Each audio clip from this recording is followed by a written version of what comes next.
El Departamento de Medicina Interna, a través del Programa de Educación Médica Continua, les da la bienvenida a una nueva sesión científica. Hoy contamos con la participación del Dr. Juan José de Yeta Arévalo, quien es médico internista con una subespecialidad en medicina crítica y cuidados intensivos del adulto, quien nos hablará hoy sobre ventilación mecánica no invasiva. Sin más que agregar, les dejamos con el Dr. de Yeta, a quien agradecemos haber aceptado nuestra invitación. El día de hoy pues vamos a tratar de sintetizar quizás lo más importante y que nos puede interesar a nosotros como clínicos y personal médico de salud que está tratando al paciente en esta fase, sobre todo ahora que pues tuvimos esta pandemia, ¿verdad?, de COVID-19, entonces ha sido necesario implementar ciertas técnicas en relación a la ventilación para mejorar la sobrevida de nuestros pacientes. Entonces, vamos a empezar. Primero que nada, también quisiera decirles que cualquier duda, comentario o cualquier otra situación, pues con mucho gusto pueden interrumpirme, ¿verdad? Y podemos hacer la aclaración, ¿verdad? Vamos a ver cuáles son los objetivos de esta pequeña charla que el día de hoy. Pues me gustaría compartir con ustedes pues, ciertas cosas que considero que son básicas, como mencioné antes. La ventilación mecánica no invasiva realmente es un tema muy largo. Hay libros, hay tratados, hay cientos de estudios, pero vamos a tratar de profundizar en quizás los aspectos básicos para poder entender cómo utilizarla y cómo poder dar el mejor beneficio a la hora de tratar a nuestro paciente. Primero vamos a hablar una pequeña definición de lo que es la insuficiencia respiratoria aguda. Ahora es muy importante que tengamos este concepto, sepamos reconocer a un paciente para poder pues definir en qué momento puede beneficiarse de la ventilación invasiva. Vamos a hablar de la pequeña definición de qué es, cómo realmente es que funciona, las ventajas de la ventilación no invasiva, qué tipo de indicaciones, el equipo necesario para iniciarla, las interfaces, modos de ventilación mecánica no invasiva, algo que nos interesa a todos mucho ahora, la programación inicial, cómo vamos a empezar a tratar a nuestros pacientes. 8 reglas importantes que deberíamos de tener siempre en mente a la hora de iniciar la ventilación. Cuáles son los predictores de falla, el monitoreo durante la ventilación mecánica no invasiva y qué complicaciones y contraindicaciones pues vamos a tener para este tipo de pacientes. Vamos a hablar un poquito y de una forma rápida acerca de los componentes del sistema respiratorio. Yo sé que ya todos ustedes conocen esto, pero vamos a hacer un pequeño repaso, ¿verdad? Dentro de los componentes principales o importantes, sabemos que la principal función del sistema respiratorio pues, es proveer el intercambio gaseoso, proveer de oxígeno al organismo y tratar de expulsar el CO2 secundario al metabolismo fisiológico de la respiración.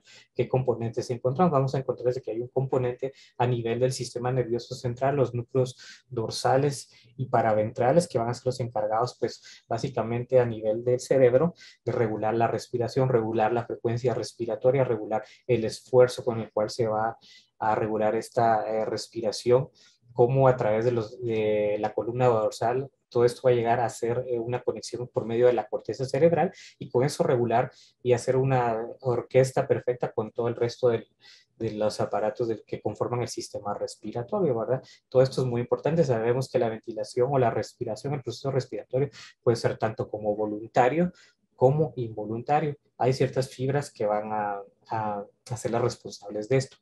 También es importante, vamos a ir al sistema respiratorio como en la vía aérea superior, como la vía aérea inferior, y el músculo o como bomba, ¿verdad? Que cuál es el principal músculo que va a determinar la respiración es el diafragma. Sabemos que es un músculo grueso. Por medio del diafragma vamos a conseguir que por medio de activación de las células y por medio de un tipo de presión negativa vamos a conseguir el esfuerzo respiratorio.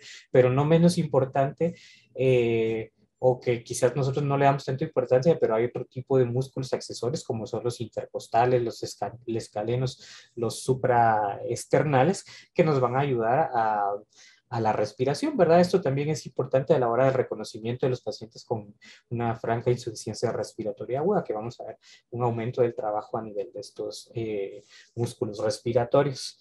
La vía aérea superior, que va a estar comprendida por las fosas nasales, orificios nasales, las narinas, la boca, ¿verdad? La epiglotis, la laringe, y la vía inferior, que vamos a comprender todo lo que ya es la tráquea, bronquios principales, sus principales subdivisiones, los bronquiolos hasta llegar al nivel alveolar, o unidades alveolares que están compuestas por bronquiolos, bronquiolos respiratorios y los sacos alveolares, que al final es donde se va a dar el adecuado intercambio gaseoso por medio de la membrana alveolo-palpilar. Entonces, un breve repaso solo para tener en cuenta esto, ¿verdad? Ahora bien, vamos a hablar de lo que es insuficiencia respiratoria. La insuficiencia respiratoria, como vamos a ver más adelante, pues hay varias formas para poder diferenciarla, para poder reconocerla y para poder clasificarla, ¿verdad? Pero, ¿qué es en términos generales cuando hablamos de insuficiencia respiratoria? O que un paciente llegue a este punto, pues va a ser la incapacidad, pues, para mantener el soporte normal de oxígeno hacia los tejidos, un adecuado intercambio gaseoso y la eliminación normal de dióxido de carbono, ¿verdad? Ahora, esto puede ser dado por múltiples mecanismos que pueden alterar el funcionamiento normal de lo que es el sistema respiratorio. Podemos ver, como aquí en la diapositiva, puede haber disfunción pulmonar, lo que es ventilación, perfusión, disfunción a nivel neurológico, disfunción cardíaca, e incluso trastornos a nivel del transporte propiamente del oxígeno, como es la hemoglobina. Ahora, entonces, si se dan cuenta, todo esto está interrelacionado con lo que acabamos de ver en relación a los componentes del sistema respiratorio. Clasificación. Ustedes van a encontrar, a veces hay no, quizá no discusión, sino un poquito de confusión en la literatura, porque muchas veces nosotros revisamos diferentes artículos, diferentes literaturas, y la clasificación va a variar de una a otra, ¿verdad? Entonces eso a veces nos puede confundir, ¿verdad?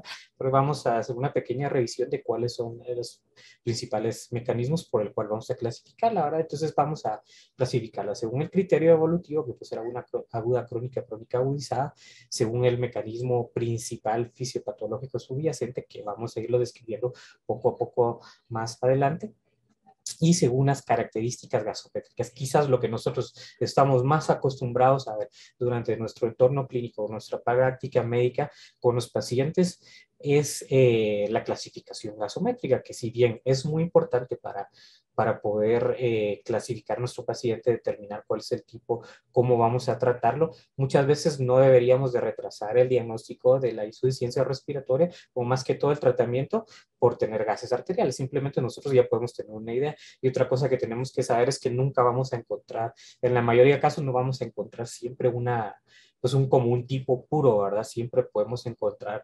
diferentes combinaciones, ¿verdad? Como vamos a ver más adelante. Según el criterio evolutivo, pues aguda, que puede empezar desde minutos, horas, días, que esto es algo de una instauración abrupta, ¿verdad? Que muchas veces puede ser causada por diferentes entidades. Crónica va a ser aquella que pues obviamente ya lleva más tiempo. Nosotros la vamos a asociar más en padecimientos crónicos como la enfermedad pulmonar crónica, enfermedades intersticiales agudas, ¿verdad? Otro tipo de enfermedades de la colágeno, que va desde semanas, días, meses, y usualmente van a haber ya cambios característicos, ¿verdad? ¿Qué es importante? Que en la insuficiencia aguda, respiratoria aguda, probablemente no vamos a encontrar cambios todavía a nivel de lo que es el bicarbonato, ¿verdad? Pero en una crónica ya vamos a encontrar cambios importantes ya establecidos por el tiempo que tiene el paciente. Y la insuficiencia respiratoria crónica aguda, que van a ser aquellas patologías crónicas que por alguna X o Y situación pueden llegar a descompensarse, que ya sabemos que la mayoría de los casos puede ser por falta o pega al tratamiento o por algún tipo de proceso infeccioso. Ahora, dentro del mecanismo fisiopatológico, esto es importante porque en relación a la fisiopatología por la cual se produce este tipo de insuficiencia respiratoria, nosotros pues tenemos una idea de qué es lo que está causándola y poder llegar a tratarla, ¿verdad? Vamos a ver que va a ser por disminución de la fracción inspirada de oxígeno, hipoventilación alveolar, alteración en la difusión, alteración en la relación ventilación, perfusión y los efectos de Schut, o más conocidos como efectos de cortocircuito. Algo que es muy importante aquí aclarar estos términos, ventilación y perfusión.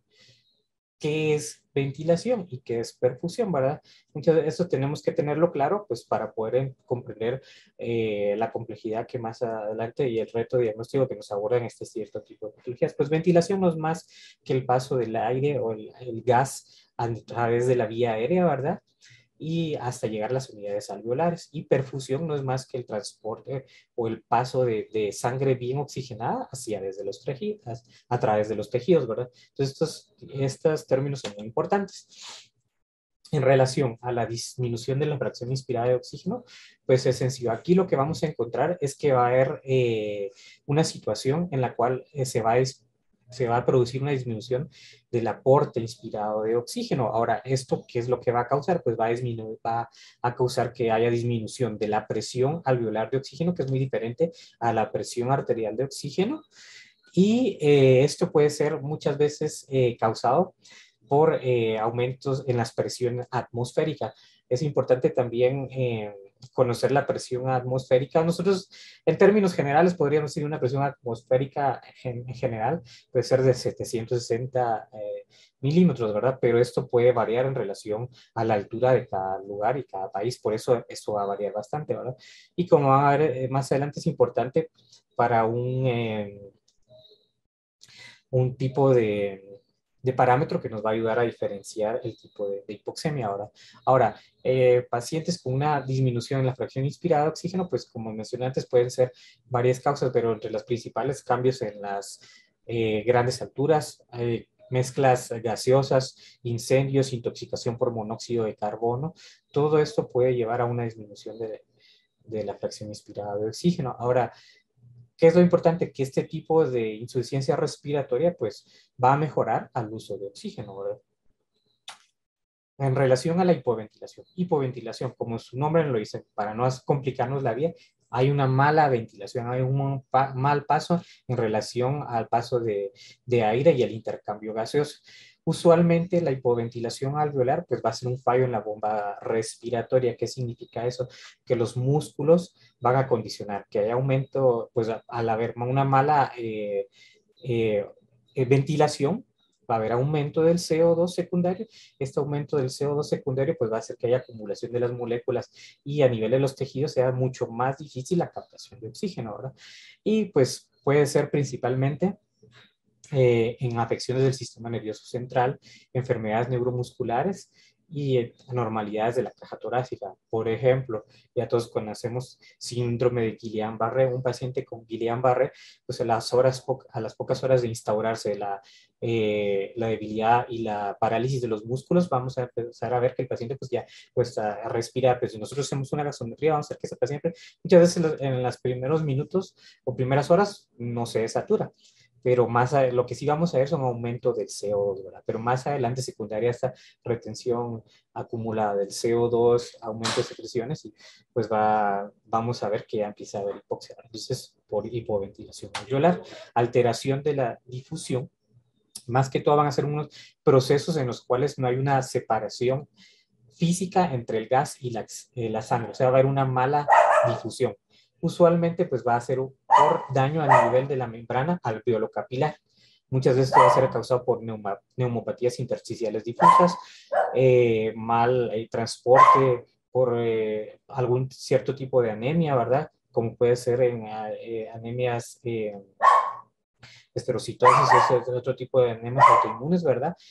Enfisema pulmonar y porque hay daño a nivel del lecho vascular o de la barrera alveolo capilar, ¿verdad? Entonces va a haber una alteración en la difusión, alteración en la relación ventilación-perfusión. Eso es quizás lo más frecuente más frecuente causa de hipoxia, ¿verdad? ¿En qué situaciones vamos a encontrar? Pues obstrucción de la vía aérea, procesos consolidativos como neumonías, edema de tipo cardiogénico, en el cual pues hay aumento de líquido a nivel del alveolo, lo que va a causar una mala relación entre la perfusión, ¿verdad?, de oxígeno y el edema no cardiogénico, ¿verdad?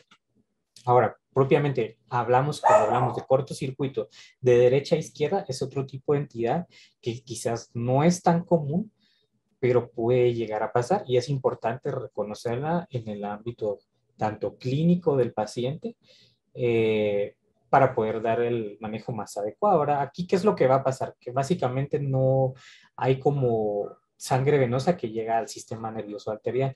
¿Eso por qué va a pasar? Pues hay ciertas regiones mal ventiladas en el pulmón y esto puede ser tanto como anatómico o fisiológico, puede ser como intrínseco. ¿Y en qué casos vamos a ver eso? Pues en casos como, por ejemplo, cardiopatías congénitas cianógenas, ¿verdad? Ahí vamos a encontrar un cortocircuito, ¿verdad? Comunicación interauriculares. Entonces, este va a ser un tipo importante de insuficiencia respiratoria. Ahora, los fisiológicos secundarios a otro tipo de entidades, como fístulas arteriovenosas pulmonares, quizás por algún proceso en el cual hubo lesión a nivel por un neumotórax, ¿verdad? Una fístula arteriovenosa, malformaciones y en casos especiales como tromboembolismo pulmonar y sobre todo distrés, en el cual por el daño pulmonar tan severo que hay a nivel alveolo capilar, hay una degradación microfibrilar a nivel de esta barrera, se pierde esta barrera y pues hay un cortocircuito de derecha a izquierda. Entonces eso es causa importante de un cortocircuito y causa importante de insuficiencia respiratoria, ¿verdad? Entonces esto es muy importante. Ahora, quizás una de las más conocidas y que nosotros, la mayoría ya conoce, que es importante saberlo, es la clasificación gasométrica de la insuficiencia respiratoria. Vamos a encontrar 4 tipos principales y es aquí donde hay un poquito de confusión porque diferentes literaturas varían un poquito ahora, pero la que les traje el día de hoy pues es una de las más conocidas y es quizás la más aplicada a nivel de todos nuestros hospitales. Eh, hay hospitales, por ejemplo, a nivel de los hospitales americanos, muchas veces solo hacen una clasificación como insuficiencia respiratoria hipoxémica e hipercápnica. Pero en base a esta tenemos otro tipo de datos y que es importante y nos ayudan a clasificar. La verdad, la número 1, que va a ser la hipoxémica, la tipo 2, hipercápnica o aumento de CO2, tipo 3, la perioperatoria, y 4, que se va a dar en la shock o hipoperfusión. Aquí es donde hay confusión a veces entre la 3 y la 4. Muchos dicen que la 3 es un tipo de insuficiencia respiratoria mixta, ¿verdad? Tipo 1, tipo 2, ¿verdad? Y que la 4 pues sí es la perioperatoria. Pero en realidad es como se nos haga más fácil a nosotros, ¿verdad? En relación a la hipoxemia, es muy importante la dependencia del oxígeno en relación a la gravedad de la insuficiencia respiratoria. En múltiples estudios, como vamos a ver más adelante, pues se vio que probablemente la PO2 más baja compatible con la vida es entre 20 y 30, pero ya hablando de eso, es niveles, estamos hablando que ese paciente ya va a fallecer, ¿verdad? Entonces, una forma fácil de identificar la insuficiencia respiratoria sin necesidad de tener gases arteriales, pero quizás no es la más exacta, pero de una forma al evaluar al paciente rápidamente nos puede dar una idea de qué tan mal está. Es saber que si un paciente presenta una saturación del 90%, obviamente si esto puede variar si son pacientes con patologías crónicas y todo, pero un paciente con una saturación del 90%, aproximadamente vamos a ver que tiene una P o 2 de 60 milímetros de mercurio y esto ya es considerado hipoxemia arterial. Una PO2 menor de 60, vamos a considerarlo ya como una insuficiencia respiratoria, ¿verdad? Bastante importante. La tipo 2 o hipercápnica va a ser cuando encontramos el PCO2 arriba de 45. Y como les digo, esto también es muy relativo porque no en todos los pacientes, o sea, podemos encontrar pacientes hipocosos con 50, incluso 60 de CO2 y en ese momento no presentar algún tipo de insuficiencia respiratoria. Eso es por los cambios fisiológicos adaptativos que este paciente pueda tener, ¿verdad? Pero en términos generales, si es un paciente que no tiene una patología crónica o crónica aguda, sabemos que mayor de 45 vamos a hablar de hipercapnia y esto ya nos hace pensar en hipoventilación. Menor de 35 ya es hipocapnia, ¿verdad? Está probablemente el paciente empezando a hiperventilar. En la tipo 3 o perioperatoria son aquellos casos en los que el paciente pues, pasa a sala de operaciones y posterior a ello pues, puede presentar un tipo de problemas al nivel de la respiración. Esto puede ser dado por múltiples entidades, sobre todo en aquellos pacientes obesos, ¿verdad? que muchas veces algo que es muy recomendado, como vamos a ver más adelante, es el tipo de ventilación no invasiva en el postoperatorio inmediato. Pacientes con cirugía toracoabdominal en los cuales hay mucho dolor puede causar un cierto tipo de insuficiencia respiratoria. El uso de drogas, sobre todo los anestésicos, los electrolitos, todos estos son cambios que pueden dar específicamente en el periodo postoperatorio. Y el tipo 4, que puede ser secundario a shock o hipoperfusión, pues está dado en relación a la disminución en la entrega y aporte de oxígeno. Sabemos que el estado de shock es una disminución entre el aporte y la demanda que puede ser causado por múltiples causas, ¿verdad? Como en el estado de choque séptico, ¿verdad? Aquí lo que va a pasar es que hay un aumento del metabolismo anaerobio eh, y secundario a esto va a haber exceso de ácido láctico. El exceso de ácido láctico y el metabolismo anaerobio va a hacer que haya una menor afinidad por el oxígeno en los tejidos periféricos. Esto a su vez va a hacer que el paciente pues entre en insuficiencia respiratoria, aumento del uso de los músculos respiratorios y nos conlleva a este estado. ¿Verdad? Entonces el shock o hipoperfusión por X y circunstancia, no necesariamente un paciente con una patología pulmonar como una neumonía, puede presentar esto. Y al hablar de shock, hablo de todo tipo de shock, ¿verdad? No solo el shock hemorrágico como en los traumatismos, ¿verdad? Sino el shock distributivo. Entonces, es una causa importante de este tipo de procedimiento. Aquí podemos ver otra tabla en la cual hay otra clasificación, ¿verdad? Como podemos ver, varía un poquito. La 3 es la que se conoce como mixta, ¿verdad? Que es un componente entre la 1 y 2, pero en la mayoría de casos clínicos muchas veces no vamos a encontrar algo como tal puro, ¿verdad? Siempre va a haber cierto grado de hipoxemia, cierto grado de hipercapnia. Lo importante es saber reconocer el trastorno primario, ¿verdad? Y para eso vamos a ver más adelante lo que es el gradiente alveolo-arterial, que nos va a seguir bastante para poder ayudar y clasificar la insuficiencia respiratoria. Dentro de las causas más comunes de insuficiencia respiratoria tipo 1 o hipoxemia, pues vamos a encontrar procesos pulmonares, infecciones, procesos a nivel de inestabilidad cardiovascular y hemodinámica en pacientes con insuficiencia cardíaca blanda, un edema pulmonar cardiogénico, insuficiencia secundaria a un síndrome de distrés respiratorio, una neumonía aspirativa o por aspiración de contenido gástrico, politraumatismo, pacientes inmunocomprometidos y tromboembolismo pulmonar. En relación a... Es muy importante la clínica del paciente, saber reconocer a un paciente con insuficiencia respiratoria. Entonces nosotros podemos inferir en base al estado neurológico. Si es un paciente que ya tiene deterioro del estado neurológico, ya está obnubilado, que ya empiezan a haber cambios importantes, sabemos que la hipoxia es severa. ¿Y qué cosas podemos encontrar? Solo con que el paciente tenga pérdida del juicio, confusión, delirio, tremores, asterixis, pensamos ya que el paciente pueda tener entre 35 y 50 de PCO, milímetros de mercurio de PO2, entre 25 y 35 a haber somnolencia, mioclonías y convulsiones. Ya un paciente que convulsiona y propiamente por hipoxia es un paciente que está muy grave. Entre 20 y 25, pérdida de la conciencia total, paciente que ya prácticamente ya está sin esfuerzo respiratorio y menor de 20, la muerte. Dentro de los efectos fisiológicos de la hipoxia, quizás lo que más nos preocupa, porque esta hipoxia tiene un efecto secundario y paga factura a nivel del organismo, ¿verdad? Quizás lo más importante es el deterioro abrupto a nivel de lo que es el corazón y sistema nervioso central, que es donde podemos encontrar mayores cambios. Son los tejidos más sensibles, ¿verdad? Lo que habíamos platicado anteriormente, que el límite para diagnosticar la hipoxia es 60 milímetros de mercurio y esto nos va a corresponder a una saturación de oxígeno de aproximadamente el 90%. No es necesario tener un oxímetro, ¿verdad? Obviamente ya en un ambiente hospitalario como trabajamos nosotros, pues ya la mayoría, incluso en consultorios, pues tenemos oxímetros de pulso, que es muy importante para ver la gravedad de este paciente. Clínicamente, ¿cómo vamos a evaluar, vamos a ver paciente con hipoxia?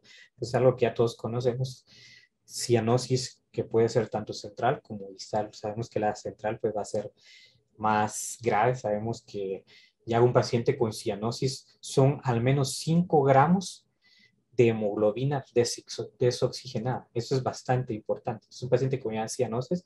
Ya sabemos que parte importante de la hemoglobina no está con su función adecuada, no está cumpliendo, y este paciente es grave, ¿verdad? Y que es importante también pensar en esto, pacientes con anemia, un paciente con cianosis y anemia, sabemos que va a estar más grave todavía, entonces debemos de ponerle mayor atención y ser más, aplicar medidas más agresivas a la hora de tratar. Eh, Causas comunes para encontrar insuficiencia respiratoria hipercápnica. Pues la insuficiencia respiratoria hipercápnica, como pudimos apreciar anteriormente, va a ser básicamente un fallo en la bomba respiratoria. Y esto puede ser dado tanto como enfermedades pulmonares previas, ¿verdad? Como usualmente, o en la mayoría de casos, son enfermedades neuromusculares, ¿verdad? O sea, en las cuales el pulmón está conservado, no hay daño. Las enfermedades pulmonares previas, pues ya sabemos, quizás la principal y la más conocida, el EPOC, puede haber casos de asma grave, fibrosis pulmonar, trastornos a nivel de la caja torácica, puede conllevar a esto. Y pulmones sin patología, como cambios a nivel del sistema nervioso central, Guillain-Barré, miastenia graves, lugares en los cuales hay una mala ventilación, un traumatismo craneoencefálico en el cual pues hay daño a nivel de los centros respiratorios a nivel del sistema nervioso central, ¿verdad? Parálisis o atrofia de músculos como la esclerosis lateral miotrófica, polimiositis, distrofias musculares, patologías torácicas, y anomalías metabólicas en casos de hipocalemia, coma mixematoso. Estas son las causas más comunes de insuficiencia respiratoria hipercápnica. Quizás algo que se me olvidó mencionar y que es importante tomar en cuenta, las intoxicaciones. Pacientes que llegan deterioro del estado neurológico, no sabemos qué es, muchas veces son drogas, ¿verdad? Hay depresión del sistema nervioso respiratorio, vamos a encontrar una insuficiencia respiratoria propiamente hipercápnica. Ahora, el gradiente alveolo arterial. Realmente el gradiente alveolo arterial nos ayuda mucho en relación a la clasificación de la hipoxia del paciente. Más que todo es uno de los medios más dados para diferenciar estos tipos de hipoxemia ahora, y lo podemos hacer nosotros con una fórmula, con una calculadora, o ahora pues ya que todos contamos con teléfonos inteligentes, pues hay varias aplicaciones que nos permiten. No, también hay páginas, por ejemplo, aquí en esta tenemos eh, cómo hacer el cálculo del gradiente alveolo arterial para no complicarnos tanto. A grandes rasgos, gradiente alveolo arterial es la presión alveolar de oxígeno menos la presión arterial de oxígeno. Entonces, ¿qué quiere decir eso? Que necesitamos unos gases arteriales, pero también necesitamos ecuaciones importantes como para obtener la presión alveolar de oxígeno, que es muy diferente a la presión arterial de oxígeno, ¿verdad? Aquí pues es el FiO2 por la presión barométrica, por eso necesitamos, no es lo mismo aquí en Quetzaltenango, que es de donde yo vivo, que en Guatemala, que hay menor altitud, entonces necesitamos saber estos valores, ¿verdad? Pero aproximadamente, pues en la mayoría de lugares, una presión barométrica de 760 milímetros de mercurio es aceptado como normal, pero como les digo, obviamente todo esto varía de lugar en lugar. La mayoría de lugares o sitios vamos a encontrar la presión barométrica como hectopascales o milibar, pero también podemos hacer la conversión de una forma fácil. Y pues aceptaríamos como un gradiente alveolo arterial normal, más o menos en 20. Pero también tenemos esta fórmula también en la cual nos permite establecer, porque sabemos que con los años, conforme la edad avanzada, no hace, los grados de oxigenación en los pacientes van a ser diferentes, ¿no? Entonces, la edad dividido 4 más 4 nos puede dar una idea de lo que esperaríamos como normal para ese paciente. Aquí vamos a ver un algoritmo fácil y sencillo para que nos pueda ayudar a interpretar el gradiente alveolo arterial. Yo les aconsejo que siempre que vean ustedes a un paciente con insuficiencia respiratoria, tratemos de hacer el ejercicio, ¿verdad? Tratemos de, si están sus posibilidades, hacer gases arteriales y hacer la clasificación por medio del gradiente alveolo arterial. Entonces, esto ya son más datos. No sé qué tal. No sé, ¿alguien quiere hablar, perdón? No.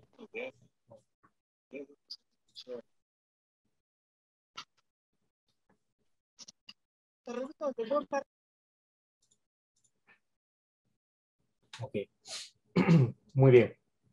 Entonces, en relación al fallo respiratorio hipoxémico, ¿verdad? El gradiente alveolar arterial, vamos a encontrar dos posibilidades, un gradiente alveolar arterial aumentado como un gradiente alveolar arterial normal. Si nosotros tenemos un gradiente alveolar arterial aumentado, pues procedemos, básicamente tratamos a nuestro paciente con oxígeno. Si este mejora oxígeno, pues vamos a saber que va de una forma rápida y sencilla, ¿verdad? Que puede deberse un desequilibrio entre la ventilación y perfusión.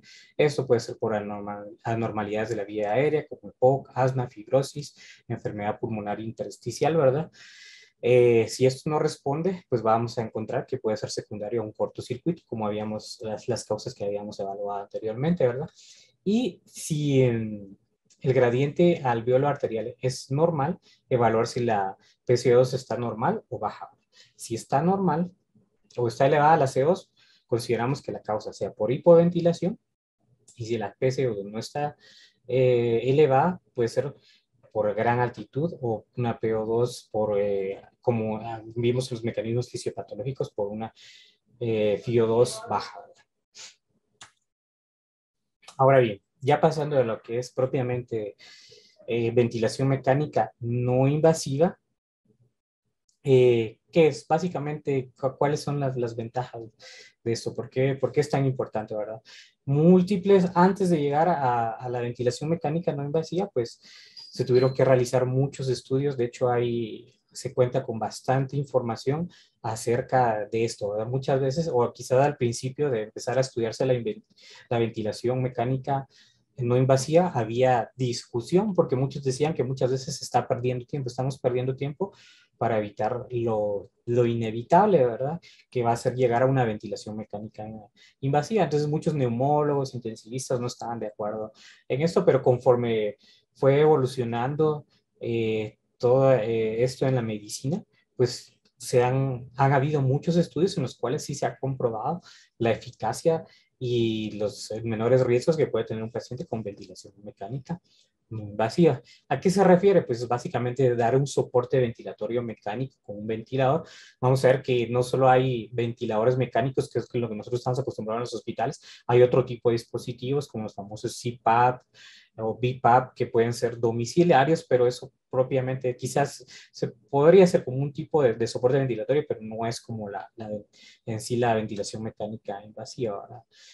Que es algo que usualmente vamos a tratar en ambientes hospitalarios. La ventaja, una de las ventajas también muy importantes en relación a la ventilación mecánica no invasiva es que se puede dar en ciertos sitios, no necesariamente en un intensivo, ahora lo podemos dar en las emergencias, en un área de shock, muchas veces incluso en encamamiento. Sabemos que hay una gran dificultad de camas en intensivos por un aumento en la demanda de los pacientes, ¿verdad? Entonces nosotros tenemos que tratar de optimizar y la ventilación mecánica no invasiva, pues algo que vino a contribuir bastante en el tratamiento de estos pacientes.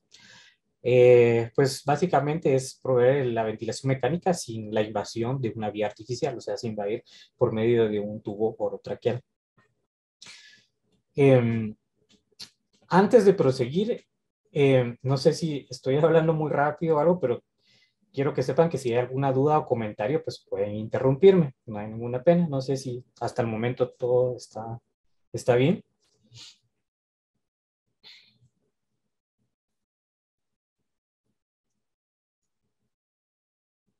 Bueno, si alguien tiene alguna duda o comentario, pues no duden en interrumpirme, que estoy a la orden. Muy bien. ¿Qué ventajas? A grandes rasgos podemos decir que las ventajas principales pues van a ser evitar todas las complicaciones de la intubación naso u orotraqueal, ¿verdad? Pero como vamos a ver, realmente es algo magnífico. La ventilación mecánica no invasiva es algo grandioso que vino a contribuir bastante y mejorar la sobrevida de muchos pacientes. Realmente es algo que si bien, como les mencioné antes, es muy discutido, realmente vino a ayudar mucho y mejorar la sobrevida de los pacientes. En el hecho de también de que hay varios pacientes que se benefician bastante de esto ahora. Y pues como mencionábamos antes, bastante, quizás algo muy importante va a reducir la necesidad de sedación y analgesia y bloqueo neuromuscular.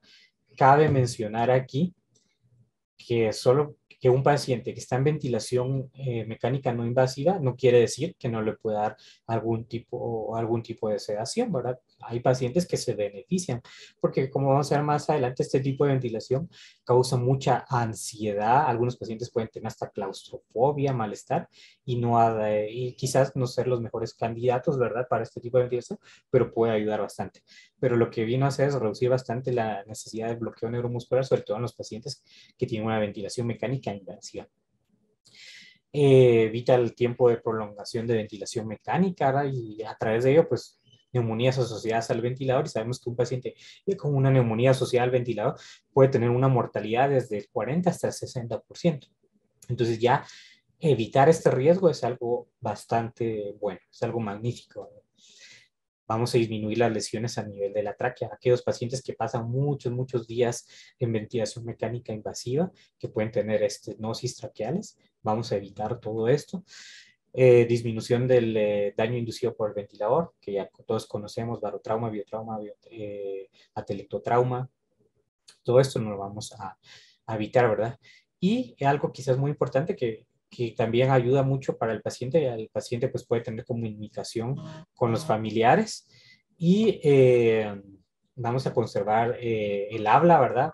La comunicación del paciente va a depender mucho del tipo de interfase, ¿verdad? Pero también el reflejo de la deglución, ¿verdad? Que es algo muy importante, ¿verdad? Van a haber criterios clínicos. Desde el paciente que llega a la emergencia con un mal patrón respiratorio, nosotros vamos a considerar que hay criterios para poder iniciar la ventilación mecánica invasiva. Más adelante vamos a hablar específicamente de cuáles son los pacientes que se benefician más de la ventilación mecánica invasiva, porque hay ciertas patologías específicas y hay patologías controvertidas, ¿verdad? Pero de una forma clínica, ¿qué pacientes se benefician? Aquellos pacientes que, pues obviamente, clínicamente vemos desaturados, con aumento del trabajo respiratorio, uso de músculos accesorios, taquipnea, a nivel gasométrico, un paciente que ya tenga un deterioro en el pH, un pH en 7,35, una PCO2 mayor de 45, una PO2 menor de 60, y que vemos que la disnea pues vaya progresando. Ahora, propiamente en relación a lo que es los criterios gasométricos, van a haber pacientes que podemos encontrar con hipercapnia, pero sin modificar el pH, ¿verdad? Son aquellos pacientes hipocosos, ¿verdad?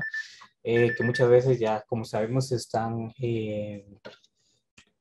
con aumento de la PCO2. Entonces, un paciente que encontremos media vez no me modifique pH, no es necesario someterlo a una ventilación mecánica no invasiva. Probablemente se beneficie de algo más, fármacos broncodilatadores, uso de diuréticos, terapia con oxígeno, todo esto y que nos ayude a mejorar, pero no necesariamente puede llegar a necesitar una ventilación mecánica no invasiva.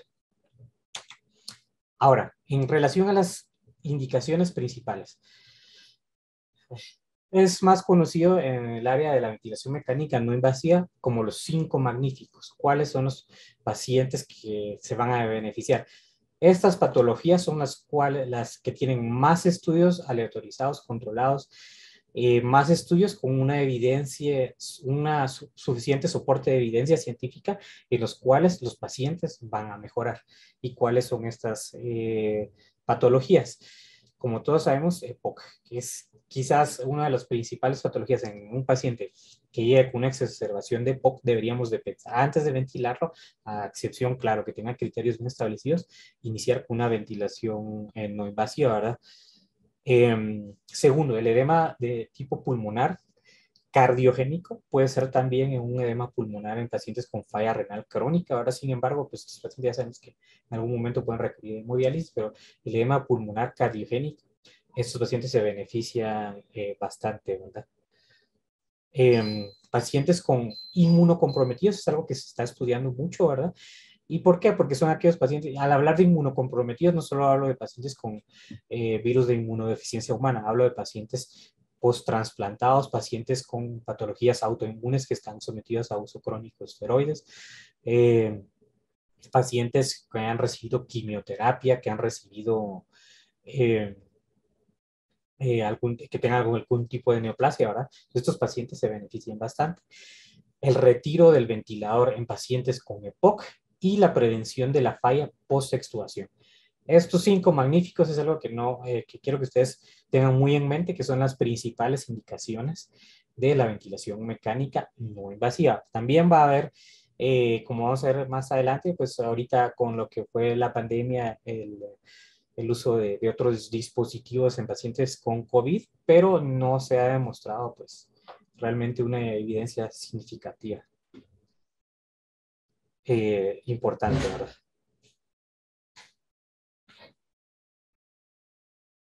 Muy bien. En relación al EPOC, quizás lo más, como les mencioné antes, lo más estudiado es estos pacientes. Un paciente que llega con nosotros a sala de emergencias, sala de urgencias, con EPOC, el principal tratamiento con el cual se beneficia es con la ventilación mecánica no invasiva. Se ha demostrado que mejora la ventilación, perfusión, estos pacientes va a mejorar el trabajo respiratorio, va a disminuir las demandas de oxígeno, ahora incluso puede ayudar también a nivel cardiovascular hemodinámico a reducir el trabajo respiratorio y mejorar la optimización de oxígeno, a reducir el CO2. Vamos a lograr que este paciente pues mejoren incluso las demandas miocardíacas de oxígeno. Entonces, un paciente con enfermedad pulmonar obstructiva crónica, sí o sí, la primera, antes de llegar a ventilarlo, debemos darle tratamiento con una ventilación mecánica no invasiva. Se ha evidenciado bastante. Sabemos que un paciente con EPOC ventilado tiene es muy difícil, quizás no imposible, pero cuesta mucho lograr retirarlo de ventilación. Y al tener un mayor tiempo de ventilación, un tiempo de ventilación más prolongado, vamos a tener todas las complicaciones que pudimos evaluar, como infecciones, lesiones en la tráquea, posibles lesión a nivel del pulmonar, lesiones inducidas por la ventilación. Entonces, en la enfermedad pulmonar obstructiva crónica es donde mejor se ha estudiado. Ahora, en el edema pulmonar de tipo cardiogénico también es algo fantástico ver a un paciente que uno prácticamente ve cuando llega a la emergencia de saturado 50, 60 de saturación de oxígeno sin uso de músculos accesorios, con una dificultad severa que uno dice desde el principio, lo voy a ventilar, ¿verdad? Voy a ventilar a este paciente, pero al hacer la analítica, la clínica del paciente, sus antecedentes, interrogarlo, la evaluación clínica y considerar que se trata de un edema agudo del pulmón, entonces nosotros procedemos a dar la ventilación no invasiva y tenemos tiempo para empezar probablemente algo más como el uso de diuréticos de asa, nitratos para mejorar, ¿verdad? Vasodilatadores y con eso mejorar el paciente. Estos pacientes mejoran mucho y se ve clínicamente la notoriedad, ¿verdad? Entonces, esta es una de las principales indicaciones, ¿verdad?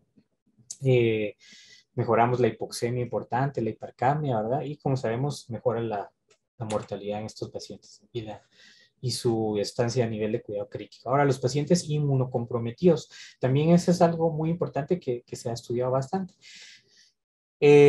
Los episodios de neumonías en pacientes con inmunocompromisos eh, muchas veces tienden a complicarse. Sabemos que un paciente con inmunocompromiso que llega a ventilarse puede tener una mortalidad de hasta el 90%, ¿verdad?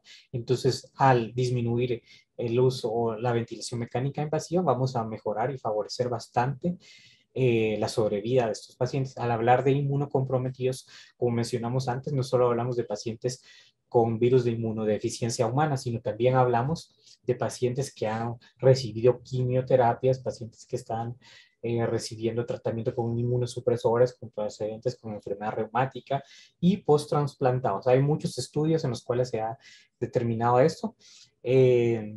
Con Falonieri y colegas demostraron en un estudio de casos y control que en pacientes con SIDA, ¿verdad? Y diagnóstico de virus, perdón, de PJP, hubo una reducción de la mortalidad y también reducción de número de neumotoras. Entonces, por eso se prefiere bastante en estos pacientes antes de iniciar la ventilación mecánica invasiva.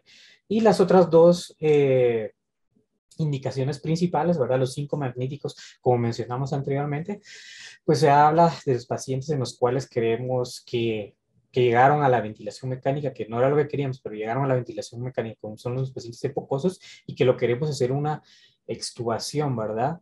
Y como parte de un puente para poder extubar a estos pacientes, utilizamos la ventilación mecánica no invasiva. Y también la prevención respiratoria de los pacientes postextubados, que sabemos que van a tener sobre todo factores de riesgo para poder caer en una reintubación.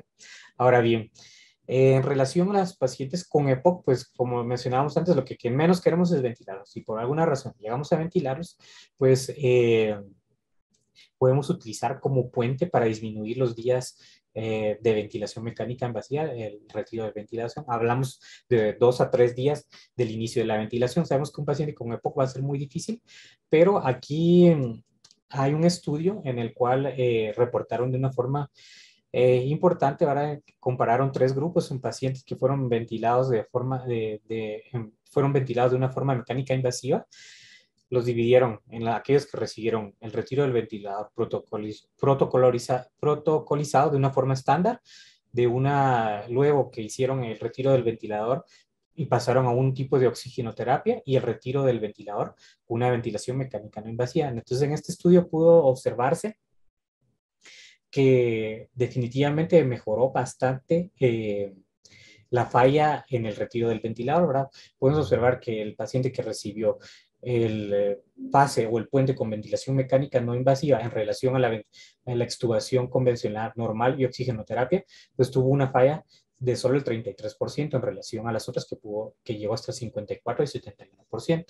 Mejora la sobrevida y todas las complicaciones que nosotros pues ya mencionamos anteriormente. Y en los pacientes que van a ser que tienen factores de riesgo y que han sido extubados, pues los podemos pasar, si bien, aunque no tengan criterios clínicos para una no invasiva, los podemos pasar inmediatamente 24 48 horas, y eso ha favorecido mucho la sobrevida de estos pacientes. Sabemos que hasta un 15 o 30% de los pacientes que son que son sometidos a un retiro del ventilador son reintubados, y de este 15 a 30% de los pacientes que son reintubados, hasta un 50% puede llegar a fallecer, ¿verdad? Entonces es importante lograr disminuir este tipo de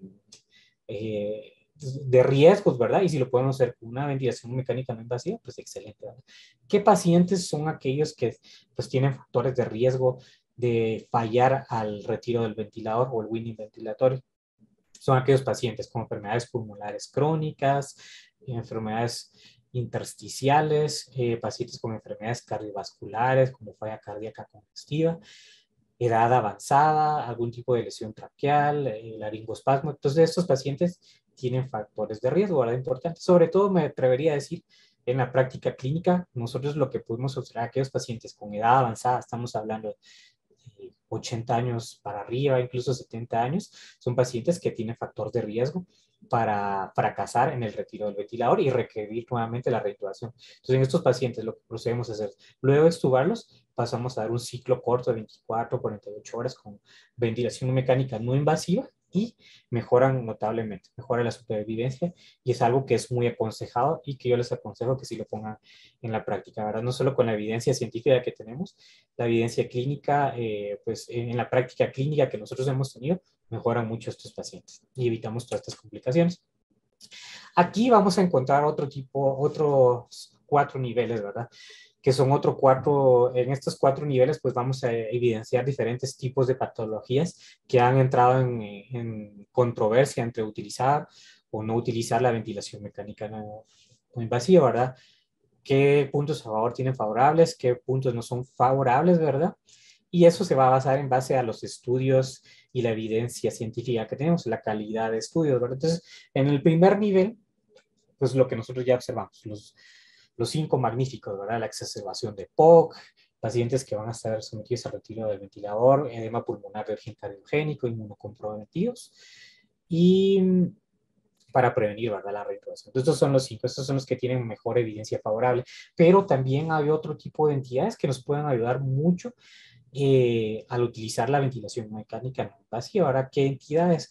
Pues como podemos ver aquí en el nivel 2, podemos encontrar casos en los cuales queremos paliar la disnea, ¿verdad? Pacientes con pues algún tipo de enfermedad ya en cuidados paliativos, que tienen disnea, pues se puede utilizar, ¿verdad? No quiere decir curativo, pero para mejorar, ¿verdad? Pacientes con algún tipo de neumonía, sepsis, los posoperatorios, muy importantes. Y estos posoperatorios, hablo sobre todo de los pacientes con obesidad mórbida, aquellos pacientes que por X o Y razón tienen que ser llevados a sala, pero son obesos mórbidos. Estos pacientes se benefician bastante del uso de la ventilación no invasiva inmediatamente en el posoperatorio, quizás probablemente al tener un tipo de presiones expiratorias e inspiratorias, vamos a reducir el número de atelectasias, mejorar el volumen corriente, mejorar la perfusión y mejorar con ello bastante a estos pacientes. Entonces, eso es muy importante. Pacientes obesos, ¿verdad? Tanto como en cirugía bariátrica como cirugía no bariátrica, ¿verdad? Eh, y en último lugar, los pacientes ya con fibrosis quística, ¿verdad? Pacientes con edad muy avanzada, algún tipo de enfermedad pulmonar intersticial idiopática que realmente ya esté fuera de tratamiento, pues no hay un nivel tan favorable de evidencia, pero son los campos más, conforme van evolucionando todo, van habiendo nuevos estudios y se va demostrando siempre, o al menos va aumentando el tipo y calidad de evidencia. Ahora, ¿qué equipo vamos a necesitar? Es conceptos básicos y claves, pero que es importante que nosotros tengamos en cuenta, que en mente de una forma rápida, que es lo que vamos a necesitar, ¿verdad? Muchas veces nosotros estamos acostumbrados, pues ya en hospitales grandes como en los que nosotros trabajamos, pues ya hay bastante personal, tenemos personal muy capacitado, como es el personal de terapia respiratoria, y muchas veces ellos, pues, eh, ya están más capacitados en este sentido y se adelantan a nosotros, pero es importante que nosotros como médicos sepamos qué es lo que un paciente debe necesitar a la hora de iniciar el tipo de ventilación mecánica no invasiva. Y lo primero, la interfase. Vamos a ir hablando poco a poco de los tipos de interfaces que conocemos, el arnés o el soporte con el cual se va a sujetar este tipo de interfase, el circuito, el tipo de humidificador. Vamos a tener dos tipos de humidificadores principales, los HE o humidificadores por calor, que muchas veces los vamos a encontrar básicamente en pacientes pediátricos. No quiere decir que en los adultos no podamos utilizarlo, porque lo podemos utilizar, pero en la mayoría de casos pues hemos llegado a sustituirlos por estos humidificadores HME, ya conocidos como intercambiadores de calor húmeda, que también son muy utilizados. Si bien en el entorno cuando hablamos de un paciente que va a estar en ventilación mecánica no invasiva, consideramos que es un paciente que va a tener respiración espontánea y va a tener un tipo de respiración más fisiológica, probablemente no sea necesario tener humidificación, ¿verdad? Porque sabemos que va a ser un aire ambiente, ¿verdad? Pero en el caso de los pacientes que llegan a estar, pues el tipo de ventilación mecánica no invasiva por medio de ventiladores, pues sabemos que estos ventiladores modernos pues tienen la mezcla de gases entre aire y oxígeno y muchas veces esto sale frío. Probablemente un edema agudo pulmonar de tipo cardiogénico que resuelva en cuestión de horas, no lleguemos a necesitar una humidificación, pero pacientes con algún tipo de otra patología que requieran más de 2, 3 días de ventilación. Entonces, probablemente necesitemos este tipo de humidificadores. Y obviamente, pues el ventilador. Eh, no vamos a entrar en relación a hablar de todos los tipos. En realidad hay muchos tipos de aparatos que nos van a ayudar para la ventilación mecánica no invasiva. Ahora vamos a hablar en el contexto de un paciente hospitalario con insuficiencia respiratoria aguda. ¿Por qué hago esta salvedad? Porque hay otro tipo de aparatos que nos pueden ayudar, como es el caso ambulatorio de un paciente con un CPAP, ¿verdad? Entonces son otro tipo de dispositivos, o un BiPAP que también se pueden utilizar en casa, ¿verdad? Pero el día de hoy, pues quizás lo que más nos compete a nivel hospitalario es el uso del ventilador, ¿verdad? Entonces eso es muy importante. ¿Qué tipo de interfaz tenemos?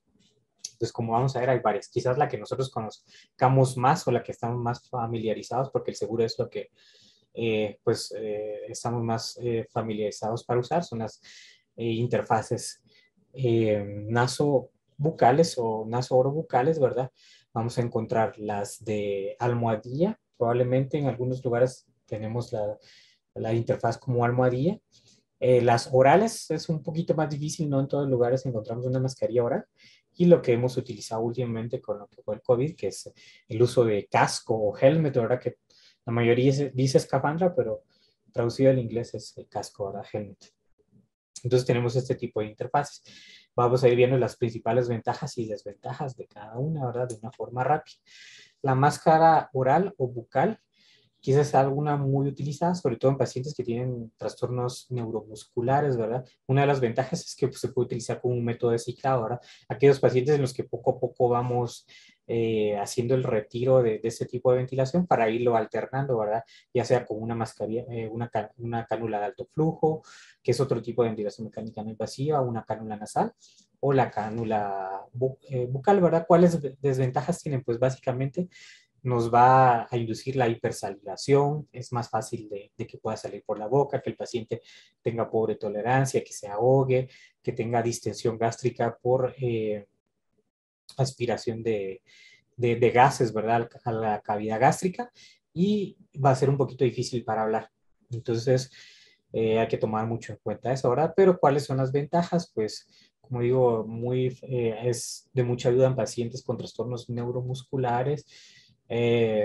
Quizás el paciente pues se siente un poquito más de confort al tener la cavidad nasal libre y no presentar algún tipo de dificultad respiratoria. Entonces, esto es importante. La máscara, las nasal pillows o las almohadillas nasales, eh, ventajas muy similares a la anterior. Usualmente también se utiliza mucho en dispositivos que son a nivel de la casa, como el CPAP, ¿verdad? Que no es considerado como una ventilación como tal, pero sí tiene un cierto grado de presión que nos va a ayudar en pacientes, sobre todo con apnea obstructiva del sueño, SAOS, hipoventilación del paciente obeso. Y es más cómodo, ¿verdad? Ventajas que tampoco nos va a lesionar el puente nasal por los sitios de presión y es más tolerable, ¿verdad? Desventajas que puede haber fugas a la hora de que el paciente abra la boca. Si no hay una buena, o si se utiliza por mucho tiempo, no hay buena humidificación, puede causar irritación nasal. Y si lo que pretendemos es monitorizar volúmenes tidales con un ventilador, a veces es un poco difícil por las fugas. Entonces no podemos monitorizarlo adecuadamente. Máscaras nasales, muy similar a la anterior, ¿verdad? Las desventajas prácticamente es que nos pueden causar por daño por presión a nivel del puente nasal, ¿verdad? Y si hay pacientes con algún tipo de obstrucción nasal, pues no se puede utilizar. Entonces es un poquito complicado, pero en algunos casos puede ser más confortable que una nasobucal o un naso oral, ¿verdad? Las faciales que vamos a encontrar de dos tipos principales, que son las faciales completas y las nasobucales, ¿verdad? Quizás la que más conocemos nosotros es esta, la nasobucal, ¿verdad? Aquí las complicaciones principales pues van a ser la lesión por presión, ¿verdad? A nivel del puente nasal, que el paciente pues si tiene náuseas y vómitos puede broncoaspirar, puede ser difícil a la hora de expectorar secreciones, hablar, toser, ¿verdad? Y ventajas, pues vamos a tratar, si se coloca adecuadamente, pero por eso tiene que tener una vigilancia estrecha por medio del médico y del terapista respiratorio, vamos a ver que hay una disminución de las fugas. No requiere mucha cooperación, o sea, siempre en la ventilación mecánica invasiva necesitamos cooperación del paciente, definitivamente, pero no van a haber casos en que realmente pues, el paciente, si por la gravedad de la enfermedad está muy cansado, deteriorado, pues básicamente se deja llevar en relación a la respiración. Entonces son las ventajas de esta. Y la famosa, o el famoso helmet dorado escafandra, pues vamos a tener fugas mínimas, ideal en pacientes con un edema pulmonar cardiogénico. No van a haber lesiones nasales, pero desventajas sí van a haber lesiones a nivel axilar, ¿verdad? Sabemos que si tenemos un paciente con niveles muy altos de presión, que requiera este tipo de presiones, pues puede lesionar bastante, sobre todo si ya lleva muchos días, lesionar las axilas, se requiere también el taponamiento a nivel de los oídos, ¿verdad? Para evitar el disconfort. En algún momento puede haber algún tipo de asincronía. Y ventajas también, si el paciente es colaborador, pues se le puede dar de comer, ¿verdad? Se le puede dar tolerancia por medio del puerto, los puertos, ¿verdad?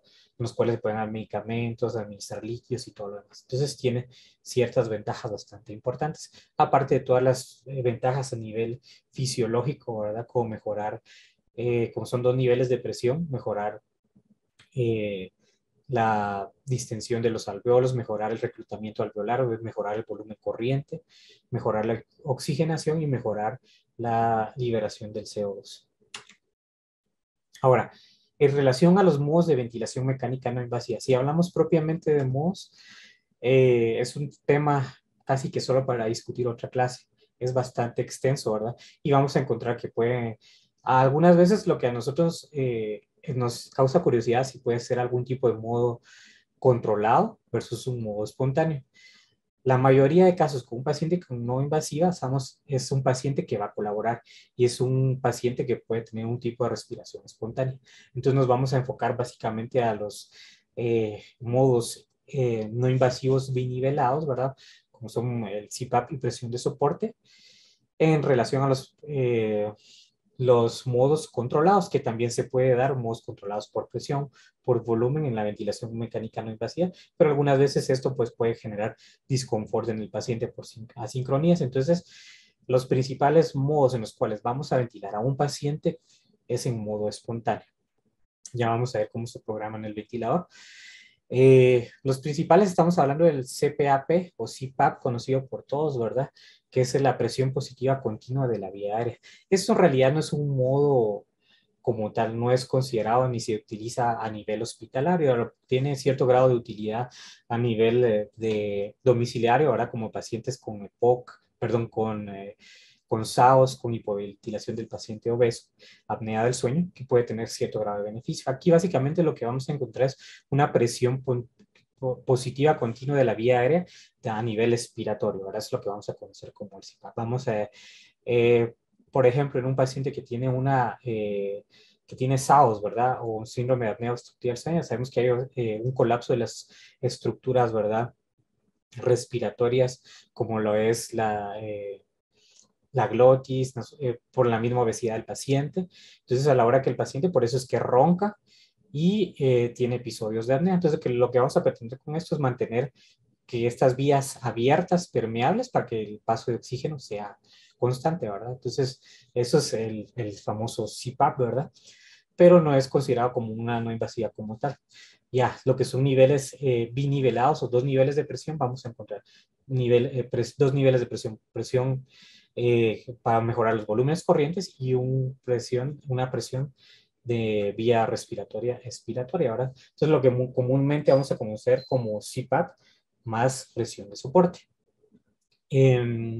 ¿Cuál es la ventaja del uso de ventiladores? La principal ventaja es que los ventiladores pueden compensar fugas de hasta 30 litros. Entonces, los ventiladores tienen eso. Por eso es importante, ¿verdad? A diferencia de los dispositivos BiPAP puros o domiciliares, que muchas veces pues no podemos controlar esto adecuadamente. Bueno, en relación a la programación inicial, ¿qué es lo primero que debemos encontrar? Todo esto va en relación a los objetivos fisiológicos o los objetivos clínicos que quiero lograr con mi paciente, ¿verdad? Entonces, lo primero quizás que deberíamos de hacer es siempre tener el peso de mi paciente, o al menos un peso estimado. Y esto lo vamos a hacer con la fórmula del peso predicho. Aquí les puse la fórmula para que ustedes puedan observarla. Entonces, en base al peso predicho, ¿por qué no peso normal o peso o el otro tipo de peso? ¿Por qué? Porque aquí vamos a sobreestimar los volúmenes pulmonares. Entonces, sabemos que idealmente deberíamos de manejar volúmenes tidales o volúmenes corrientes. Si no es un SDRA, aproximadamente entre 6 a 8, hay quienes dicen que incluso 4 a 8 ahora, pero 6 a 8 es lo establecido en términos generales de volumen corriente. Ahora, dos personas que tienen la misma talla, 1,80 a 1,80, pero uno pesa 200 libras, el otro pesa 150 libras, no quiere decir que los pulmones sean diferentes, de verdad vamos a aumentar el volumen corriente si lo calculamos en base al peso normal y podemos causar mayor tipo de daño a nivel de pulmonar, ¿verdad? Entonces, por eso es importante utilizar el peso predicho para los pacientes. Ahora, lo primero que, antes de llegar propiamente a la ventilación, es que quizás uno de los requisitos principales para que un paciente sea candidato a una ventilación mecánica no invasiva es que tenga un estado neurológico conservado. Si el paciente no tiene un buen neurológico, sabemos que el paciente va a fracasar, entonces mejor no perdemos tiempo.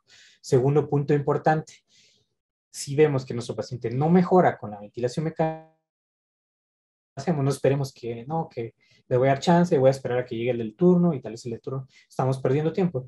Vamos a ir viendo ciertos patrones clínicos que son que nos ayudan a saber si el paciente puede fallar y ciertos scores también para determinar si un paciente va a lograr tolerar o no la ventilación mecánica no invasiva. Y créanme que es fácil. Pues por experiencia les puedo decir, siempre se le da el beneficio al paciente con la no invasiva, pero sabemos quiénes van a fallar o no, ¿verdad? Entonces, es muy importante tomar esto en cuenta, ¿verdad? No atrasar la ventilación mecánica.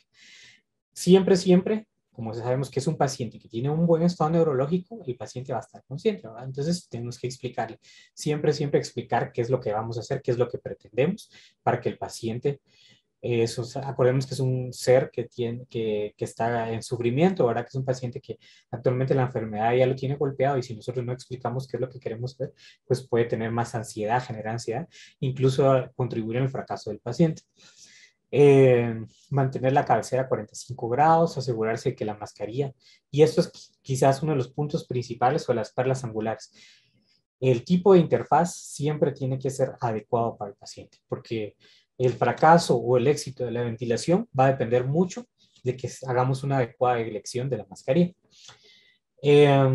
Bueno, lo primero, vamos a seleccionar, como anteriormente vimos, que sea un modo espontáneo. Entonces, va a depender mucho del ventilador mecánico. Hay discusión entre los diferentes tipos de ventiladores. Pueden tener diferentes nombres, pero usualmente lo vamos a encontrar como BNI o ventilación mecánica no invasiva, o muchas veces con presión de soporte o CPAP vamos a encontrar. Entonces sabemos que es un modo espontáneo. Entonces programar primero el modo espontáneo.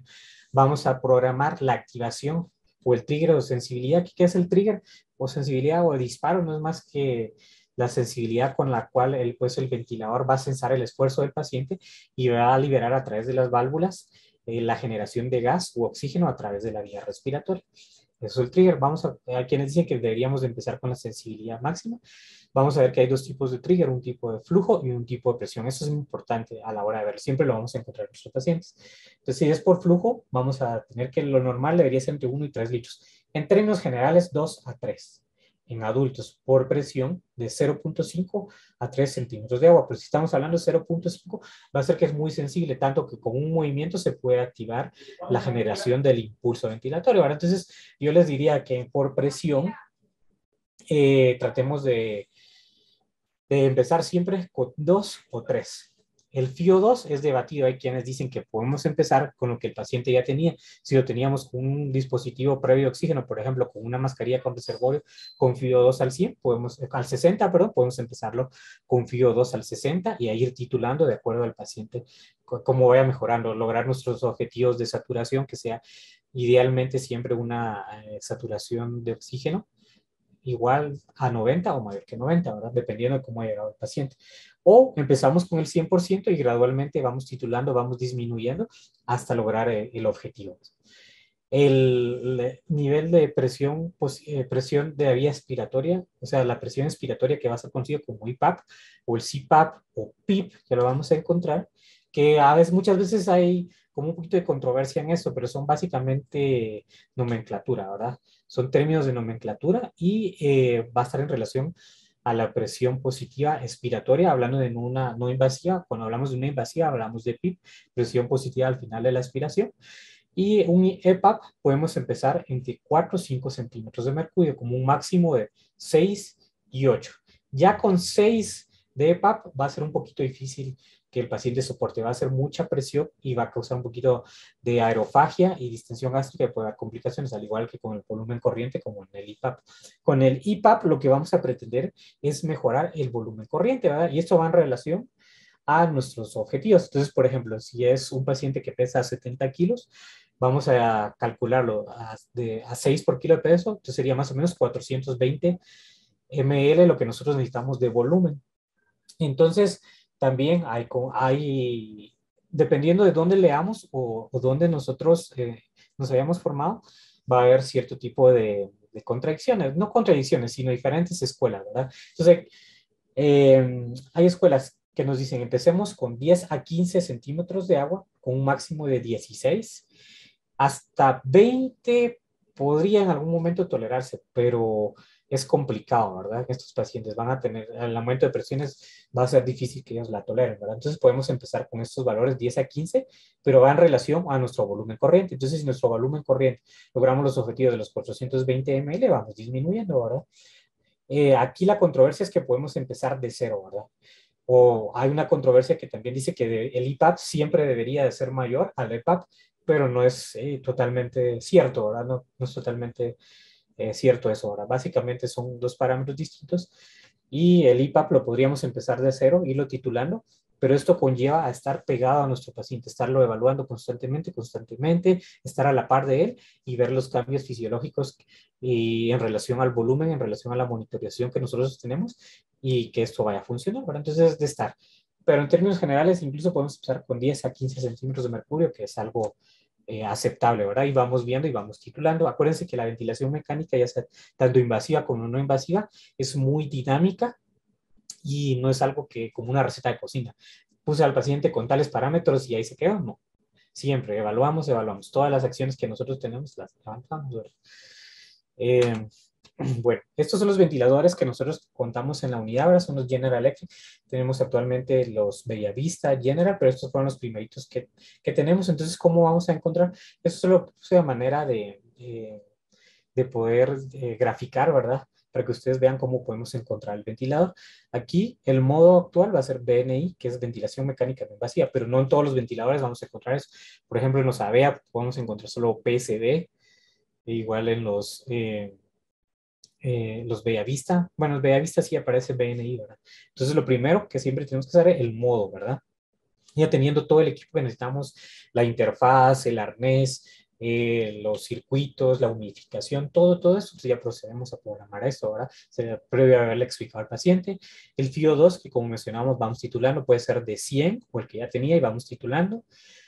El PIP o IPAP o CPAP, conocido también como, es la analogía, ¿verdad? De los términos, que en realidad eso nos puede confundir un poquito, pero hablando de no invasiva, tratemos de recordarnos IPAP y EPAP, ¿verdad? Entonces, un paciente con BNI, el PIP, que va a ser el EPAP, ya vimos cómo programarlo, el IPAP, que va a ser la presión de soporte, que nos va a ayudar con el volumen corriente, y el trigger, ¿verdad? Algo también importante es el tiempo de rampa, ¿verdad? O el rise time, como vamos a encontrar, que eso va a depender también de los modelos, de los tipos, van a haber unos que sean por tiempo, en relación a porcentaje, y eso va a ser en relación a la forma en la cual se va a entregar el oxígeno o el soporte del volumen de gas al paciente.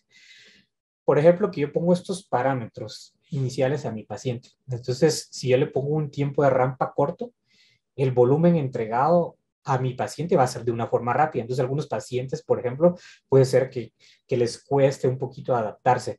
Totalmente algo contrario, si le pongo un 50% o un tiempo mayor de volumen de rampa, si lo imaginamos de una forma gráfica, como una curva que se va desplazando lentamente hasta llegar al volumen deseado, ¿verdad? Entonces, básicamente, para eso nos sirve el tiempo rampa. Esto puede también determinar el éxito o el fracaso en algún momento, porque el paciente puede adaptarse a una entrega completa de todo el volumen que nosotros queremos o puede estar totalmente desadaptado. Entonces, vamos en promedio, ¿verdad? No es como que yo les diga también hay un número exacto, ¿verdad? Pero es algo que vamos titulando. Por ejemplo, si vamos hablando con este tipo de ventiladores entre 200, 300, va a ser más o menos, ¿verdad? Lo que vamos a entregar. Entonces, esto es importante. Bueno, ya habiendo visto esto, 8 reglas principales que no deberían de olvidarse a la hora de ventilar a un paciente. Primero, y esto es como la ventilación mecánica invasiva, es la fase de preparación. Todo tiene que estar listo y debemos de estar familiarizados con ello, ¿verdad? Debemos de tener ya la mascarilla, debemos tener el ventilador listo. Muchas veces queremos poner al paciente o lo llevamos de una sala a otra, por ejemplo, de encamamiento, lo queremos llevar a intensivo, pero en intensivo aún no está preparado el ventilador. Entonces eso causa atrasos en el tratamiento del paciente. Entonces todo tiene que estar listo y nosotros saber para qué sirve, ¿verdad? Estar familiarizados. No hay tal cosa como el mejor método de ventilación, que si alguna patología se beneficia de modos por volumen, que si alguna patología se beneficia por modos control. Básicamente está dado en relación al método con el cual nosotros estemos más familiarizados. Si yo estoy más familiarizado con ventilar con presión, pues voy a ventilar con presión, ¿verdad? Pero, o sea, no hay como un método específico, tal cosa, ¿verdad? Para que haya punto de discusión. De hecho, se discute mucho eso, que si lo ventilo con volumen o con presión, pero eso va a quedar a criterio de cada persona y que sepamos que es no hay tal cosa como un mejor método de ventilación, ¿verdad? Ahora, hablando de la ventilación mecánica, pues sí, obviamente vamos a preferir una no invasiva de una invasiva siempre. Vamos a elegir el ventilador de acuerdo a la necesidad del paciente. Si estamos hablando de un ambiente hospitalario, pues obviamente el ventilador que cumpla con todos los requisitos, no aquellos ventiladores viejos, pero yo creo que en la actualidad pues eso ya no pasa. Y aparte sería un paciente eh, que tenga un dispositivo como los que son domiciliarios, ¿verdad? Que ahí no depende de la necesidad, ¿verdad? Entonces no es necesario con eso. No hay una sola interfase válida para cada paciente, no hay que casarnos ya sea con la nasobucal. Si el paciente no tolera esta, podemos probar una nasal. Si no tolera esta, podemos probar una bucal. Si no, el casco, o sea, no hay que casarnos con una sola. Siempre hay que ver la comodidad y confort del paciente y con lo que mejor se adapte a él, ¿verdad? Explicar siempre, ya les habíamos platicado eso, siempre, eso que no se nos olvide, qué es lo que vamos a hacer al paciente y qué es lo que pretendemos lograr. Solo con el hecho de explicarle al paciente, van a ver que sus niveles de ansiedad van a reducir bastante y va a mejorar mucho el paciente. Nunca trabajar solos, no llevarnos de que somos el plus, ¿verdad?, de la ventilación. Ayudarnos siempre ya sea con alguien que tenga más experiencia, siempre va a haber alguien, ya sea en la guardia, en la mañana, que tenga más experiencia de nosotros, como el trabajo en equipo, ¿verdad? Trabajo con terapia respiratoria. En algunos hospitales hay kinesiología, drenaje postural. Todo esto nos va a ayudar bastante a mejorar al paciente. Entonces, no hacerlo solo, siempre apoyarnos con alguien, estar consciente de los límites. Si en algún momento, pues, yo me quedo corto, ya no sé qué hacer con ese paciente en relación a parámetros o tipo de ventilación, sabemos que siempre hay alguien que tiene un poquito más jerarquía que nosotros, un poquito más de experiencia y que nos puede ayudar, ¿verdad? Si tenemos dudas, pues siempre consultar. Y algo muy importante que siempre, a nosotros como médicos, yo me incluyo porque a nosotros no nos gusta escribir, pero es muy importante anotarlo todo en el expediente. Entonces debemos de monitorizar y registrar todo lo que hacemos. Si el paciente llegó respirando 30 por minuto, llegó con 60 de saturación, con uso de músculos accesorios, lo voy anotando, anoto mis gases arteriales, que tenía una P2 de 40, anoto los gases arteriales o lo pongo en el expediente. ¿Y qué fue lo que hice? Entonces decidí darle no invasiva. Bueno, la inicié no invasiva con 60 de FIO, con un EPAP en 4, con un IPAP en 10. Con eso logré volúmenes corrientes entre más o menos 550, 600. Después de una hora, mejoró el trabajo respiratorio de tener 30 respiraciones, bajó a 20 respiraciones, la saturación se encuentra en 90, ha mejorado el trabajo respiratorio. Agregarlo, no solo, qué bonito, ya mejoró, tenemos que registrar todo lo que hacemos, porque al final eso va a quedar de constancia de nuestro trabajo. ¿Cuáles son los predictores de, creo que por cuestiones de tiempo ya me pasé un poquito, pero voy a tratar de avanzar un poquito más rápido, ¿verdad? ¿Y cuáles son los predictores? ¿Qué es clínica nos puede ayudar para saber que el paciente va a fallar en la ventilación mecánica, ¿verdad? Pues como vamos a estar monitorizando adecuadamente a nuestro paciente, idealmente con gases arteriales, vamos a ver que hay un cambio mínimo en el pH después de 1 a 2 horas, sobre todo en pacientes con un tipo de insuficiencia respiratoria hipercápnica, ¿verdad? Entonces, si vemos que no mejora menos de 0.02, no está mejorando, este paciente va a fracasar.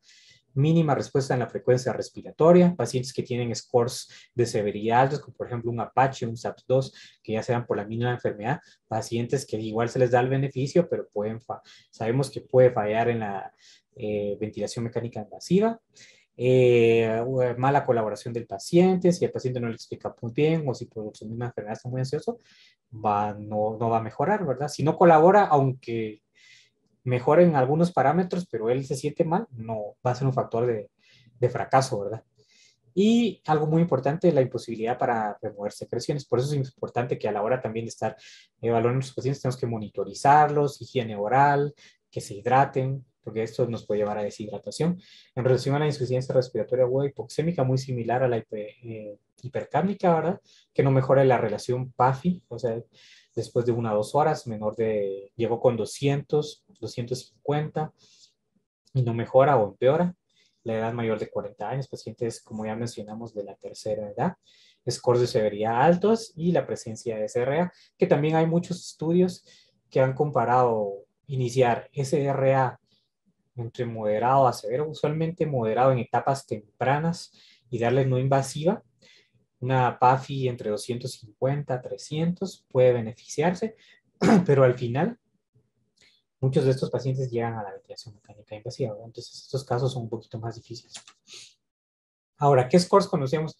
Tenemos el score o escala de Hackor, ¿verdad? Muy importante para la ventilación mecánica no invasiva, que son 5 parámetros principales: la frecuencia cardíaca, si el paciente presenta acidosis respiratoria o no, o acidosis en relación al pH, estado neurológico, la oxigenación y la falla respiratoria. Nosotros calculamos en base a todos estos parámetros, vamos asignando un punteo, y un paciente con 5 puntos o más en estado de Hackor, con este punteo, sabemos que va a fallar en la ventilación, es predictiva de un fracaso y que el paciente llegue a ventilación mecánica no invasiva. Entonces esto les recomiendo también que lo apliquen mucho en los pacientes que van a iniciar la ventilación mecánica no invasiva. ¿Y qué monitorizar? Aparte de la monitorización o el monitor propiamente de la pantalla, en el cual vamos a analizar las curvas, si el paciente tiene un proceso obstructivo, un proceso restrictivo, que eso realmente también es prácticamente una clase, solo el análisis de curvas, pero hay cosas sencillas que podemos monitorizar, ¿verdad? Y que debemos de estar siempre, y va de la mano con lo que habíamos mencionado en relación a hacer las anotaciones correspondientes, ¿verdad? La oximetría de pulso, una saturación menor de 90, sabemos que puede, y que luego de un par de horas no mejore, puede fracasar. La frecuencia cardíaca mayor de 120, taquicárdico, si no mejora en una hora menor de 120, puede llegar a fracasar. Evaluarse constantemente gasometría arterial, pH, P2, PC2, saturación. Considerar siempre transicionar al paciente, ¿verdad? Que no logramos los objetivos en las primeras 2 horas, ¿verdad? Hay quienes mencionan incluso 4 o 6 horas, pero en las primeras 2 horas, si no logramos nuestros objetivos de este paciente, ya mejor pensemos en ventilación mecánica no invasiva. Importante, no retrasarla, ¿verdad? Muy importante, si es un paciente que puede llegar a tener mucho tiempo en la no invasiva, colocar el parche protector nasal, que ya todos conocemos, vamos a ver más adelante en las complicaciones. En las primeras horas que el paciente aún no está compensado, restringir la ingesta oral, ¿verdad? Entonces podemos hidratar al paciente con soluciones intravenosas y ir evaluando según cómo mejora el paciente, ¿verdad? Este es un algoritmo fácil también para cuando iniciar la ventilación mecánica no invasiva, ¿verdad? Lo primero es candidato o no. Tiene un buen estado neurológico, se va a beneficiar. Su paciente con EPOC, problema de edema pulmonar cardiogénico o las 5 patologías que ya vimos. ¿Consideramos candidatos? Sí o no. ¿Hay mejoría? En 1 o 2 horas ya deberíamos de ver mejoría. ¿Sí o no? Y dependiendo de eso, pues nosotros vamos tomando la decisión ya de ventilar al paciente, ¿verdad? Complicaciones y contraindicaciones. Quizá las principales complicaciones, pues puede ser la broncoaspiración por aumento de la aerofagia, ¿verdad? Puede haber sobredistensión gástrica y que el paciente broncoaspire. Eso se da mucho, hay que tener mucho cuidado. Entonces hay que estar siempre atento al paciente, evaluarlo, ¿verdad? Esas son las principales complicaciones. Las úlceras nasales es un caso real que nosotros tuvimos, que el paciente pasó bastantes días con la no invasiva y casi que necrosis del septo, ¿verdad? Entonces hay que tener mucho cuidado con eso, ¿verdad? Vigilar bastante al paciente. Contraindicaciones, pues aquellos pacientes que no tengan un buen neurológico, un trauma craneoencefálico severo, trauma facial, que no se puede poner por las lesiones o fracturas faciales, pacientes quemados, una hipoxemia severa, un distrés respiratorio que necesite ventilación invasiva, pronación. Entonces son pacientes que no van a ser candidatos, son contraindicaciones, ¿verdad? Entonces hay que tener en cuenta todo esto. Y pues en relación al COVID, ¿qué es lo que estamos viendo? Pues hay varios estudios, ¿verdad? Yo aquí solo traía uno a colación, ¿verdad? Que nos habla del efecto de la ventilación no invasiva por medio de Helmet en relación al uso de cánula de alto flujo. El estudio Genibot, muy famoso, que si bien no tuvo muchos pacientes, pues nos puede dar una idea, ¿verdad? En relación como punto primario a la necesidad de soporte ventilatorio a los 28 días, ¿verdad? Que es mejor, que ayudó más a estos pacientes, si la escafandra o una cánula de alto flujo, ¿verdad? Pues realmente vemos que no hay resultados concluyentes, no hubo diferencia alguna. De hecho, en COVID al principio realmente ahora que ya tenemos áreas especiales para COVID, están los trajes el equipo de tercer nivel para evitar contagios, pues ya no es como una contraindicación como tal, pero antes, cuando no habían estas áreas específicas para COVID, pues estaba en contradicción, ¿verdad? El uso de este tipo de no invasiva, como por ejemplo la cánula nasooral, por el esparcimiento de microaerosoles y el mayor riesgo de infección y contagio, ¿verdad? En el personal de salud. Entonces estaba relativamente contraindicado, cánula alto flujo, que hay fuga por la boca, el paciente pues tiene más riesgo de generar aerosoles y más infecciones, pero eso es relativamente, eh, es de evaluar específicamente con cada paciente, no hubo mayor diferencia. ¿Y qué vimos nosotros en realidad en la clínica? Ustedes no me dejarán mentir, que muchas veces con la no invasiva, pues logramos que el paciente mejore por un cierto periodo de tiempo, pero algunas veces eso solo nos retrasó la ventilación mecánica, ¿verdad? Más riesgos de lesión a nivel pulmonar por los parámetros altos, porque se intenta aumentar los parámetros ventilatorios, ¿verdad? Entonces no hubo realmente la no invasiva. Sí, en pacientes que sabemos que pueden mejorar, hemos tenido pacientes con escafandra que han durado hasta como un mes, ¿verdad? Con escafandra, les ha ido bien, pero realmente al final la mortalidad, esos pacientes ya quedan con fibrosis a nivel pulmonar, los pacientes que han sido graves, y que si bien en una instancia mejoramos su sobrevida al mes o a los 28 días con la oxigenación, pues ya a futuro, ya con esa fibrosis pulmonar, esos pacientes terminan falleciendo. Ahora, no son todos los casos, ¿verdad? Pero es algo controversial, ¿verdad? Y discutido la no invasiva en relación a pacientes con COVID. Es como en todo en medicina, no hay nada escrito en piedra y es de ir evaluando a cada paciente por individual, de que tiene una ventaja, sí, sobre todo en COVID, sobre todo en pacientes cuando en unidades hospitalarias donde llegamos a tener hasta 15 pacientes ventilados, es mejor tener un paciente con no invasiva que tiene mayor chance pues, de tener esas complicaciones como las infecciones ya propiamente nosocomiales y mejor sobrevida, ¿verdad?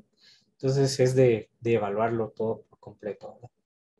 Y pues bueno, espero no haberlos aburrido, creo que me excedí un poquito, pero como les digo, es un tema bastante extenso. Realmente hay muchas cosas aún por estudiar en relación a los modos ventiladores, la fisiología y pues si en algo pueden ayudarlos, algún libro, bibliografía, pues estoy a la orden, ¿verdad? Y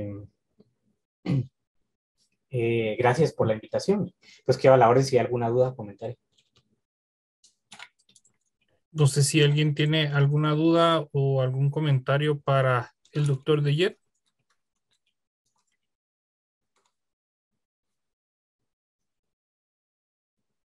Pues yo creo que no hay duda, doctor. La verdad es que bastante clara la charla, una síntesis muy buena de un tema bastante extenso. Muchísimas gracias, doctor, por haber aceptado la invitación. Esperamos poder contar posteriormente con usted para otras sesiones de nuestro programa. Muchas gracias y no, la verdad es que para mí es un honor estar aquí, ¿verdad? Y compartir un poquito de lo que sé con todos ustedes. Como les digo, pues es algo, quizás algo muy general, pero en algún momento podemos tocar ya algo más específico, ¿verdad? Y pues estoy a la orden, ¿verdad? Si alguna duda o algo, pues ya tienen mi teléfono y pues en lo que yo pueda apoyarlos a la orden. Bueno, muchísimas gracias, doctor. Muy amable, gracias por haber aceptado nuestra invitación y gracias a los colegas que se pudieron conectar con nosotros el día de hoy. Y para quienes no, pues vamos a subir la presentación o esta charla a YouTube para que puedan verla en diferido. Entonces, muchísimas gracias, doctor. Muchísimas gracias, colegas. Que tengan ustedes muy buena noche. Gracias, feliz noche.